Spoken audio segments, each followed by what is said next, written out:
Hi Sagittarius, ito na po ang inyong reading and let's start. Hindi nila asahan ito sa'yo ngayong bare months. Ano nga bang gulat?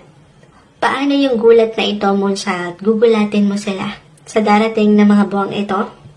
Anong ganap? Anong sitwasyon ito? Maaring ikaw yung magulat or sila ng higit. Reversal energy po tayo every time. Hingi tayo ng ilang messages for you guys.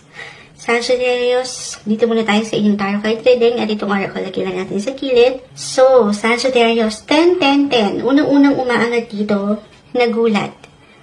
Gulatin mo sila. Dito sa pwede mo pang ma-achieve, marating, mapuntahan, or malipad. Malipad? Dahil na ikaw ba yan? Hindi. Pero, maring magulat sila doon sa capabilities or abilities mo pa na pwedeng makita ng ilang taong ito sa iyong paligid. Maaaring ito yung mga katrabaho mo